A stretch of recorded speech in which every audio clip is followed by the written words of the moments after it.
Coverlam peut être posé sur tout type de support horizontal ou vertical dans le bâtiment, à condition que le support ait les caractéristiques appropriées.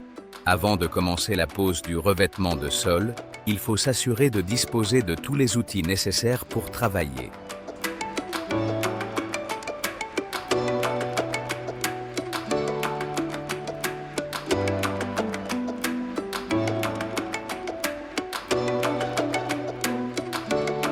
Une fois cette vérification effectuée, il faut s'assurer que le support est parfaitement propre, sans trace de graisse, d'huile ni de poussière, et qu'il est sec, sans particules détachées.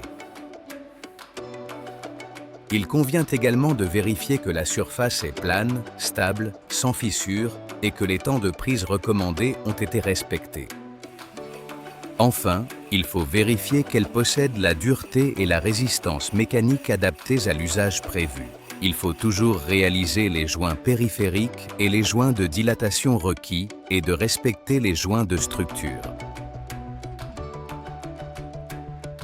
Coverlam peut être posé aussi bien sur un revêtement de sol existant que sur un support neuf. Dans les deux cas, il existe des étapes communes à suivre pour assurer une pose correcte. Il est conseillé d'utiliser des outils spécifiques, comme des ventouses, pour faciliter la manipulation des dalles. En général, il est conseillé d'utiliser un mortier-colle amélioré et flexible pour les supports en ciment, en pierre ou en plaque de plâtre, couramment utilisé dans la construction. L'adhésif doit être appliqué en double encollage sans laisser de vide, d'abord au dos du carreau avec une taloche crantée de 3 mm.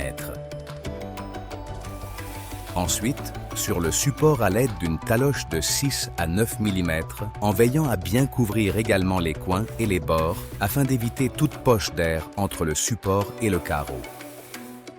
Il est recommandé d'appliquer l'adhésif dans le même sens sur la pièce et sur le support, et que celui-ci coïncide avec la direction du côté le plus court de la pièce.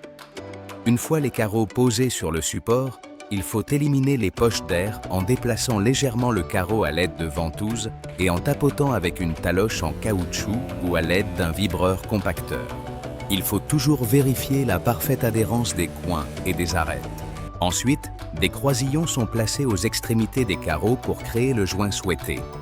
Il est recommandé de prévoir un joint minimum de 2 mm en intérieur et de 5 mm en extérieur. Ensuite, les cales sont introduites manuellement dans les croisillons afin de niveler les carreaux avant le durcissement du mortier-colle. Une fois le temps de prise recommandé écoulé, les croisillons seront retirés un à l'aide d'une pince, en veillant à les extraire correctement. Il ne faut pas frapper les cales. Terminez par le jointoiement. Pour cela, il est possible d'utiliser des produits à base de ciment ou de résine époxy. Il faut consulter les indications du fabricant et attendre le délai préconisé avant de procéder. Appliquez le joint à l'aide d'une taloche en caoutchouc dure à arête vive. Enfin, nettoyez les joints avec une éponge humide avant que le matériau ne prenne. C'est aussi simple que cela de poser le revêtement Coverlam. Il ne reste plus qu'à respecter les temps indiqués par le fabricant de l'adhésif et à ne pas marcher sur le revêtement pendant les premières heures suivant la pose.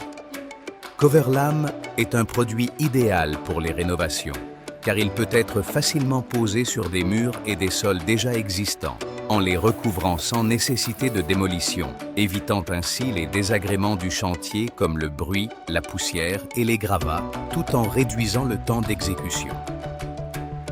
En cas de pose de Coverlam sur un revêtement déjà existant, il faut s'assurer que celui-ci soit bien fixé et suivre les mêmes étapes que celles décrites précédemment. Pour plus d'informations, nous vous recommandons de consulter notre catalogue ou le manuel de pose disponible sur le site web de Grespagna.